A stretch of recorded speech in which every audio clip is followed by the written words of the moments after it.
ഒരു ദിവസം രാത്രി ഞങ്ങളിങ്ങനെ ഫുഡ് കഴിച്ചുകൊണ്ടിരിക്കുകയായിരുന്നു. പെട്ടെന്ന് ഉമ്മ ചോദിച്ചു, ഞാൻ മരിച്ചു പോയാലേ നിങ്ങളെന്താ ചെയ്യുക? ഞാനും അനിയനും ചിരിച്ചുകൊണ്ട് പറഞ്ഞു, 40 ഫ്ലെക്സ് ഒട്ടിച്ച് നാട്ടുകാർക്ക് ബിരിയാണി തന്നെ കൊടുക്കും. ഉമ്മ ചിരിച്ചു. അന്ന് രാത്രി ഞാൻ കിടക്കുമ്പോൾ ഞാൻ ശരിക്കും ആലോചിച്ചു പോയി, ഉമ്മ മരിച്ചു പോയാലേ ഞാനെന്താ ചെയ്യുക? നമ്മളെന്താ ചെയ്യുക? ഈ ലോകത്ത് തന്നെ നമുക്ക് കിട്ടാവുന്നതിൽ വെച്ച് ഏറ്റവും വലിയ സൗഭാഗ്യത്തിന് പറയുന്ന പേരാണ് ഉമ്മ എന്നുള്ളത്. ഉമ്മ എന്ന് നീട്ടി വിളിക്കുമ്പോൾ നീ കുറച്ചേരം പോയി വാപ്പാനെ വിളിക്കടോ എന്ന് പറയാൻ അവിടെ അങ്ങനെ ഒരാളില്ല എന്നുണ്ടെങ്കിൽ ഇങ്ങനെ പറയുന്നത് കേട്ടിട്ടുണ്ട്.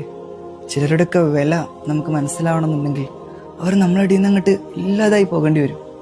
ഉമ്മ ഇല്ലാത്തവരോട് പോയി ചോദിക്കണം, ഉമ്മയുടെ വില എന്താണെന്ന് അവർക്കേ അറിയൂ. കുറച്ചൊക്കെ വലുതായാൽ പക്ഷെ നമുക്ക് തോന്നും ഈ കാര്യങ്ങൾക്കൊക്കെ നമ്മൾ മതി, ഒന്നുമില്ലെങ്കിലും കുഴപ്പമില്ലാന്ന്. പക്ഷേ നല്ല പ്രായമായിട്ടും 6 മാസം രോഗിയായി കിടന്ന് വല്യമ്മ മരിക്കുമ്പോൾ മയ്യത്ത് നിസ്കാരത്തിൽ പാപ്പാന്റെ തൊണ്ട ഇടറിയതും കബറടക്കുമ്പോൾ ചെറിയ കുട്ടികളെ പോലെ പൊട്ടിക്കരഞ്ഞതും എനിക്ക് ഇന്നും ഓർമ്മയുണ്ട്.